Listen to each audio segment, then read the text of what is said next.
Good afternoon, everyone, and welcome to today's session of our Quick Conversation series that the Farm Program has now been hosting since last fall. As a reminder, these quick conversations are really based around a variety of initiatives and projects that the Farm Program is working on, really bringing in subject matter experts for some quick conversations, about 30 minutes of just asking them questions that we've prepared and allowing our audience to ask questions towards the end if we have a little bit of time. Again, our main audience are farmers themselves, and then these are recorded and we post them on our website following each conversation with additional resources. So when we get towards the end of today's time today, if you have questions, you can submit them either two different ways, depending on how you're tuning in. If you're on the Zoom side, you can submit them in the Q&A box down at the bottom of your screen or the chat box. And then if you're watching over on Facebook, feel free to type those questions in the comment section, and we'll get to those if we have time at the end. So we are excited today to be joined by three different dairy farmers and focusing on really the farmer's perspective on the evaluation specifically when it comes to the farm program. And so we're lucky enough that each of these folks have as recent as this week, yesterday and Tuesday, have gone through each of the three evaluations in a different capacities that are offered within underneath the farm program umbrella. So I want to turn it over to them for a little bit of introductions before we go ahead and get started. So first, Nate, if you want to start with just introducing yourselves and a little bit about your farm. Hi, my name is Nathan Chittenden. Our farm is, and I have a dog barking in the background already. Our Dutch Hollow Farm is the name of our farm. We have 800 registered jerseys. We're about half an hour south of Albany and about 2.5 hours north of New York City, right in the Hudson Valley. I am a third generation dairy farmer. My parents started the farm where we are after leaving my grandparents' farm. Today I farm along with them as well as my two older siblings. And I now have my nieces and nephews returning to the farm to be the fourth generation. We market our milk through Agrimark, which is the co-op that owns Cabot. The world's best cheddar. I'm sorry if I hurt anybody's feelings with that. It is what it is. But as well as a few other dairy products here in the Northeast and New England. There's about 800 farms, or a little fewer than that, within our co-op, and we market across the country. But we own our own plants. There's 4 different plants that we own through New England, processing our cheese, butter, powder, yogurt, and other products. Thanks, Nate, and we're welcome to join Nate. And he's also a member of Farmer Advisory Council for the Farm Program, as well as Chris. Chris, I'll turn it over to you if you just want to provide a little bit of background on yourself and your farm. Good afternoon, everybody. Kris Scheider from Zirbel Dairy Farms, located in De Pere, Wisconsin, which is about a half hour southeast of Green Bay, Wisconsin. We're a multi-generational farm that started with 8 cows in 1912. And now we're up to a current size of 1,000 milking cows and 230 dry cows. We market our milk through Foremost Farms USA. Most of our milk goes into mozzarella cheese, which would be on the DiGiorno plant, frozen pizza along with Jack's and a few other ones there. I farm with my wife and my wife's family. Currently my in-laws, Mike and Sandy, are the 4th generation. My brother-in-law, my wife, and myself are the 5th generation. And I have 3 younger kids, and hopefully they come back for the 6th generation. We currently run our farm about 2,300 acres and made up a variety of things. So we try to get as much feed into our rations by producing our own. We, like Beverly said, did go through the evaluations all this past week, actually. So. And we also have Matt Hoff with us. Matt, if you can come on camera, and there you go. If you just wanted to give a brief introduction of yourself and your farm. All right, I'm Matt Hoff. I'm from New Windsor, Maryland, which is about 20 minutes south of the Mason-Dixon line. Currently, we've been shipping our milk to Maryland, Virginia milk producers for almost 50 years. I've served on the board for the last 13, most recently as president for the last 3 years up to the spring. I'm a 5th generation farmer here at Cold Springs Farm. We currently are milking, we have about 1,250 milking age cows, registered Holsteins, about 1,000 heifers. Rolling herd average is close to 30,000 and about a ton of milk, fat and protein. And our bulk tank average is normally under 90,000 for the year, the last couple of years. About 20% of our cows are on composted bedded pack, and about the other 80% are on in free stalls with composted bedded packs. Alongside here at the farm, I have my wife Debbie, and my oldest daughter Courtney is working here part-time after she graduated from Cornell in 18 with a dairy science degree, and then went on to Texas Tech and got her master's in animal science. And with COVID last year, she's kind of taken the year off. She was going to get her PhD. Not sure if she's going to go back now or not. We'll see. I also have 2 other daughters, Brooke and Alicia, that both work off farm. And we did the workforce development program a couple months ago. Thanks, Matt. And thank you guys for joining us. I know each of you have a busy schedule and a lot going on here in the summertime. And so thanks for taking a little bit of time to speak with us today and share your perspective. As you guys listening can see, we have pretty diverse in operation types and locations. And so glad to get their perspective from different types of operations. Matt, since you're still off mute, would you mind starting and maybe just sharing a little bit about how Maryland, Virginia communicates with you about the farm program, no matter which program area or initiative it is? Okay, well, as president of the co-op, I was firsthand in the middle of it, and as one of the larger farms, kind of stuck my hand up and volunteered to do the workforce evaluation or the workforce development program. Luckily for me, I have a Shelby Hall Green works for me that she's been working here since 2017, graduated from Penn State. She's been handling our farm programs, information, and handling the meetings and the documentation and the trainings. And she's been doing most of the communication back with Maryland and Virginia. So, she's been working with the staff, and the training has been great. Definitely, it keeps us in line and keeps us, it keeps us so we don't forget about training and communication among all the employees. So. Mm-hmm. Thanks for that. And Nate, maybe can you share a little bit from your guys' organization what communication looks like specific to farm? So with our co-op, owning our own plants, we have as many or more employees working in the plants as we do farmers supplying the milk. And we've come to appreciate that side of the milk production of the milk industry, of the dairy industry is our family just as much as our neighbor farms are. And I feel really across our co-op, we have a very strong relationship from the farms to our field reps. So when it comes to the FARM program, I would say the most of our information is coming through our field reps, keeping us up to speed. But in addition to that, our co-op has realized how important the social media side of things are for many of our farms to get their news. So by using a Facebook group, it keeps the entire co-op an opportunity to speak out, but also to keep up to speed with what's happening. But really in the last 2 years, we realized that our field reps were really becoming overburdened trying to do their daily tasks of being a field rep as well as managing the farm program.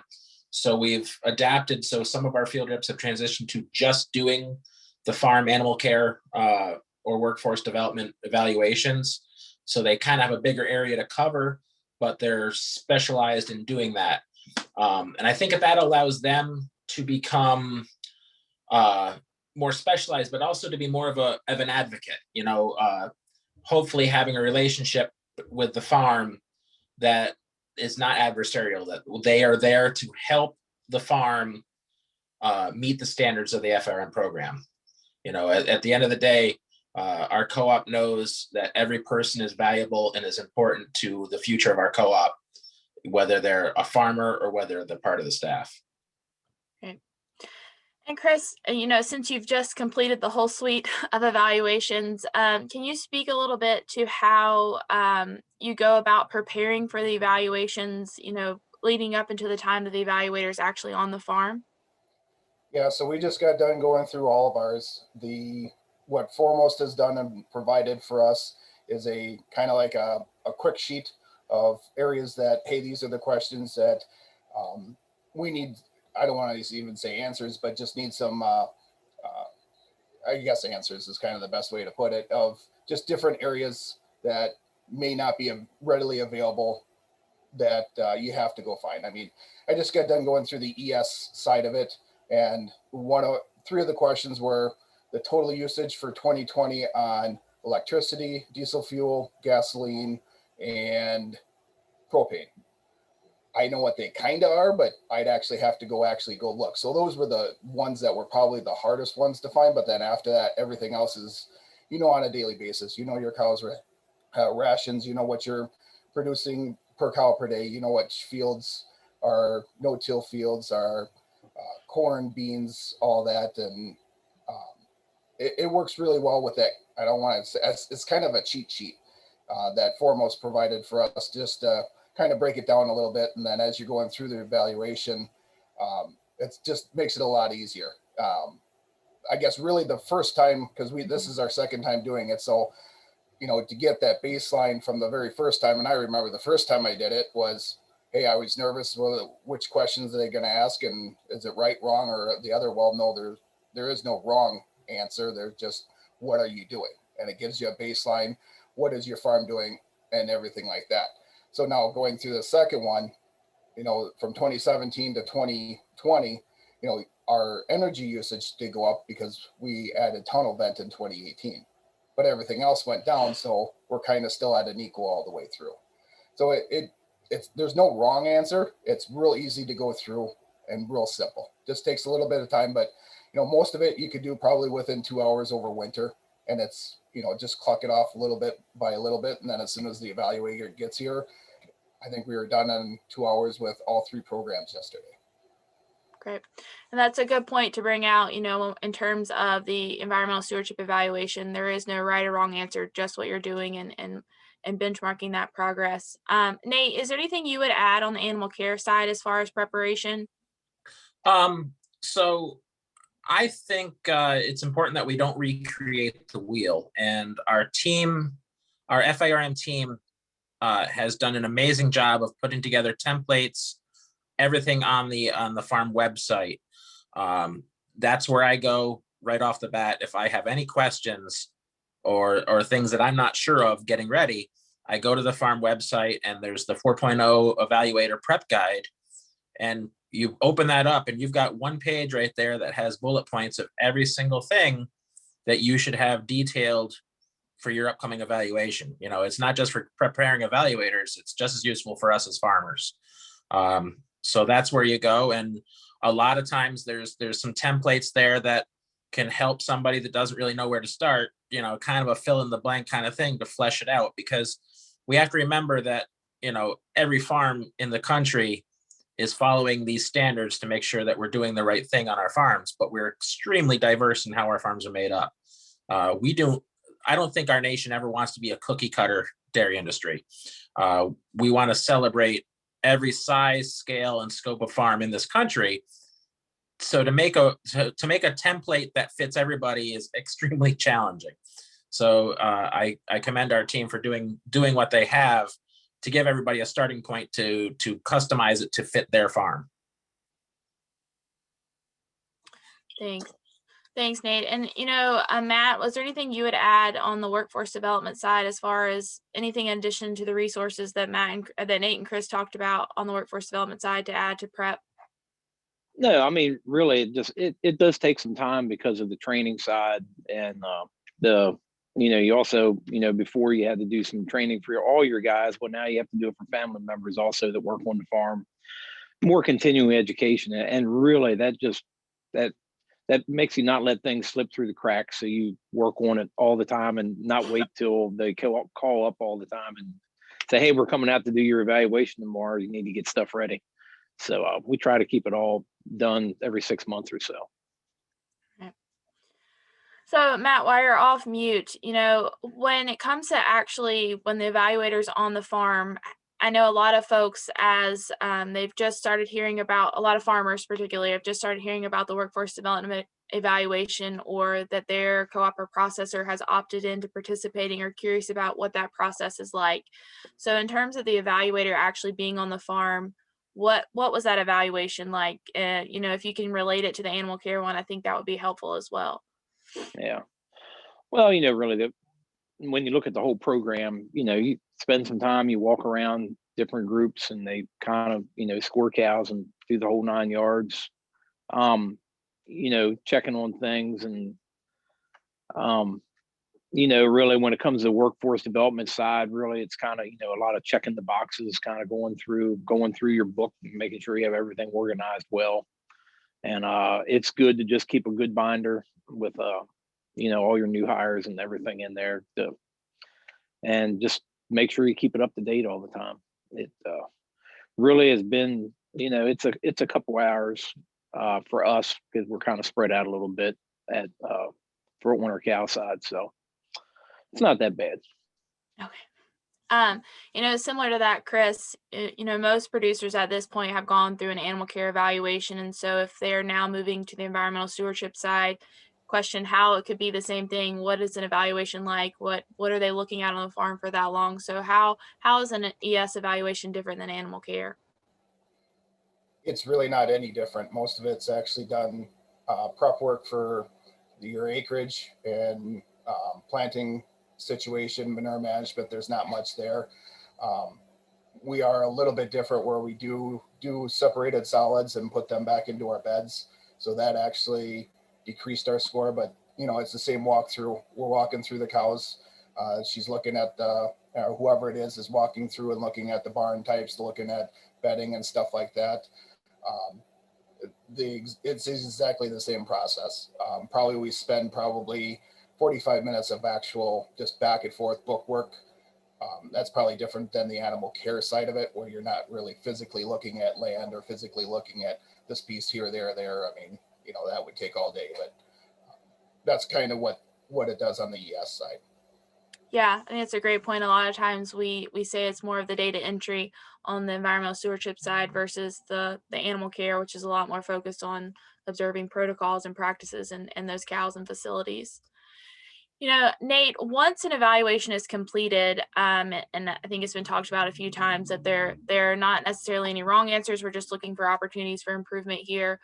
What does that look like, that follow-up? If there are some corrective actions identified, what does that follow-up look like in next steps after an evaluation has been completed, specifically for an animal care evaluation? So I actually just did my 4.0 evaluation 2 hours ago. I should be getting an email shortly. Anything, I walked through with our evaluator. So her and I were having a conversation the entire time. We were pointing things out, looking at things, and at the end of it, there's going to be a summary, and an email will be sent to me that will explain anything that any additional notes that she may have picked up on. Depending on what it is that she sees, there might not be any corrective action necessary, all the way up to a mandatory corrective action that has a firm timeline for you to change what needs to happen. 99% of what's the animal care evaluation is information gathering, which is probably as beneficial to the farmer as it is to the farm program. I can work all day in the cows, and I know the 3 or 4 cows that hobble to the parlor because they got a bad foot, but I might not necessarily have a real metric on what percent of my herd has a locomotion score that says they're lame. So getting that number back to me, or a body condition score, a hygiene score. I think sometimes when you're down in the trenches, you get used to things. Having a fresh eye that's well trained, that might be giving this information to you, might help you reset some things that you need to do in the upcoming year for the future to improve your farm. Or it might not be anything. You might be just given an all clear sailing. You're doing things well. That you have everything ready to go. It's always going to be a work in progress. There's never going to be a point that you're going to say this is good enough. We don't ever have to get better. The two words my father hated most was good enough. If it has a chance to be better, we're going to make it better. And I think that's where the farm program is helping us as an industry. Thanks for that, Nate. And Kris, would you add anything? Again, we've talked about the differences in the environmental stewardship evaluation. What is follow-up from that, or next steps, or takeaway from the evaluation in particular? On the ES side, it's actually very similar to Nate's. And we get an email actually with the ES side of it. I actually got it emailed even before the evaluator left the farm. As you're going through the walkthrough, I mean, one thing that was brought up to our attention back in 18 when we went through it was the lighting. And that was, it's 3 years ago already. I mean, we had the old 400 lights. I mean, to go from there up to an LED light, and knowing that there's programs out there that will actually pay for them, did take a little bit of time, but we changed all of our lighting last year actually to LED lighting, and all of it was paid for by funds that were available. But if you don't have that or see those eyes, it's like Nate said, if you have a second set of eyes, it's perfect, because it gives you those guys that are connected to, hey, this program's out here. If you apply for this exactly, you can get this much funds, or apply for ventilation or something to that effect. But most of it's all done, and then on the email score, it'll actually give you your average on what you're doing, your farm score versus the national average versus your area. So like Midwest, Northeast, something like that. Okay. And the one thing I'll add in there is all farmers should know and remember that they have access to the data in our farm database as well. That's something that you can go and both Nate and Kris talked about emails that they've received. Even following those emails, you as a farmer have access to that data in our database that you can get information about how to obtain from your farm evaluator and from your co-op or processor. So Matt, one thing that I would ask you or be interested to know is what's something that you've taken away from participation in this program, and maybe something that fellow dairy farmers would be surprised to know or would be unexpected to know that participation in this program has brought?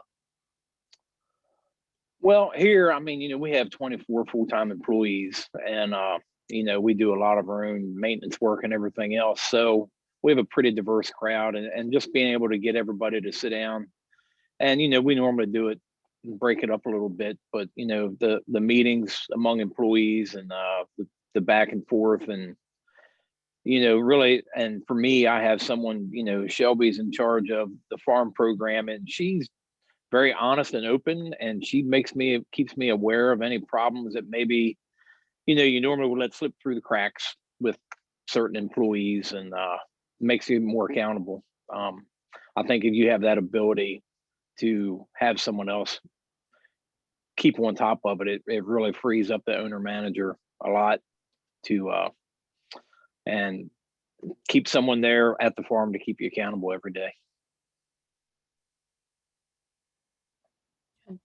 Nate, is there anything you'd add to that as far as interesting takeaways or participation in the program value? With the workforce development, I mean, that's something that is fairly new to us as farmers in general. I grew up on a farm with less than 100 cows. We were 55 cows when my parents started the farm. I think we were bumping around 90 cows when I was in middle school. I grew up not being knowing how to deal with employees. I was the employee, but I was family. That's how a lot of farmers are. I've gotten to the point we were 300 cows before we actually started hiring people full time working on the farm. Before that, it was 100% family. None of us in my generation feel a real keenness on doing paperwork. So I understand what it's like to be a smaller farm where you do not have the time, the energy, or maybe the ability to sit down and do several hours worth of paperwork just to prove to people that you're doing the right job. And I get it. It can be exhausting, especially if you don't know where to start. Fortunately, the next generation came along, my niece, and she has handled a lot of the bookwork side of things of getting ready for the farm evaluation. But even then, through the entire process, our field evaluators were there to be help to make sure that we're doing things the right way to get the paperwork done.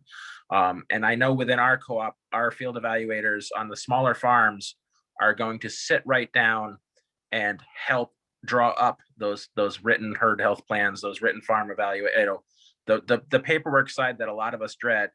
Our field staff is willing to help sit down and do it with them to make sure that it's done. Because this is not a tool to get rid of farms. This is a tool to prove to the world that we have the strongest program for animal care anywhere. And we need to be able to prove that to people. We can't just say it, we have to prove it. And that's what we're here to do. Thanks, Nate. Kris, anything you would add to that? Yeah, I guess I would just add that there's no wrong answers. What you do is what you do. It is just putting it onto paper. The evaluations are really simple, really easy going. Whether it's the evaluator or your field rep or the co-op or whoever, they're all there to help you. And like Nate said, I mean, there's oodles of information that you guys can just use, and it works really well. But I guess I would say going through all three of these now, I still think it's a lot easier than state inspectors and federal inspectors. And it's once it's off your plate, then it's like, I don't want to say you're good for 3 years, but you just get that sense of just, hey, it's a little bit easier.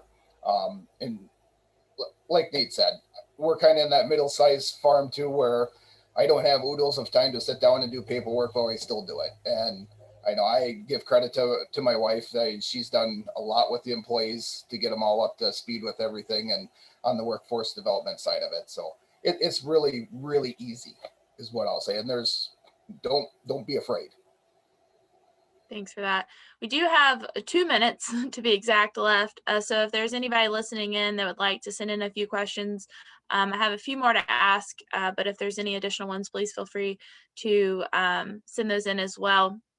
Nate or Kris, do either one of you want to share what on your role as Farmer Advisory Council, how you're involved in the decision-making process for the farm program, or what inputs you provide serving in that capacity on the council? Sure, I'll start.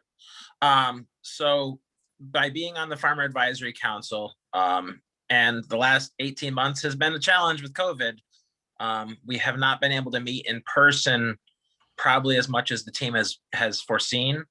And it's kind of, we're still new as a group.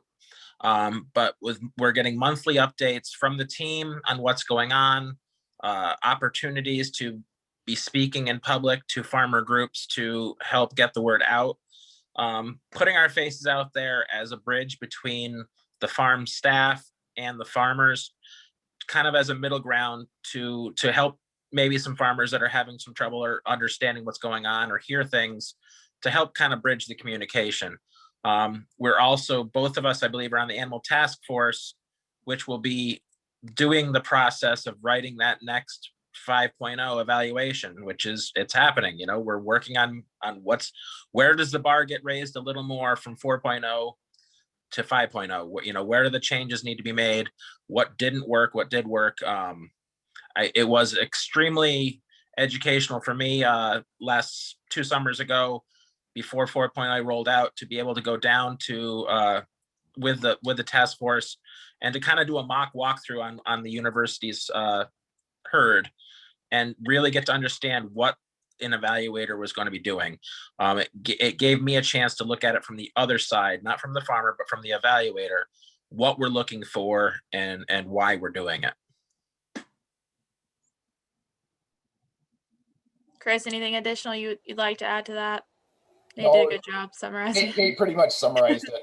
Yeah, one thing, Emily just sent me a message and wanted to remind folks is that this quick conversation series actually is a product of the discussions that the Farmer Advisory Council has had They toss around ideas, present ideas to us as staff, and really give us a good pulse of what the dairy farmer community is saying and needing from us. And so we really are appreciative of that group. One last question, and Matt, I don't know if you want to chime in as well, just asking how you involve those different subject matter experts, whether that's your veterinarian, maybe in the HR or workforce development space, a consultant in that space, or a nutritionist, how you involve them with the decision making and with the farm program process. Well, like one of the things I was thinking about as they were talking through is, with your protocols, when you go back to your typical protocols, as we have a staff of about 3 people that treat cows, sometimes you have cows that don't respond to things. And so you kind of work with the vet and sway your protocol a little bit. But then we have a lot of long-term employees, so they kind of start straying down a path. So at that point, if we sit down and say, hey, we're all straying from it, we need to sit down and discuss it. Do we need to change our protocols? And then have a long discussion with the vet, trying to figure out, if we should take any different kind of action and how we should change that. So that's helped a lot. Good point there. So we are a little over time. I want to thank you guys for each joining us today. We're really appreciative of the time you share with us and the efforts and energy you give into supporting the farm program and the dairy industry as a whole. For those listening in, thank you for joining us again. As always, do want to remind you guys about our next quick conversation, which will be July 14th. We're going to be joined by 2 very skilled, very long-term active evaluators to kind of go over their perspective, what an evaluator is, what training looks like, the recertification process, what the day-to-day in their roles looks like. So be sure to join us for that. And as always, if you're looking for more information about the farm program or to contact us as staff, you can do that here.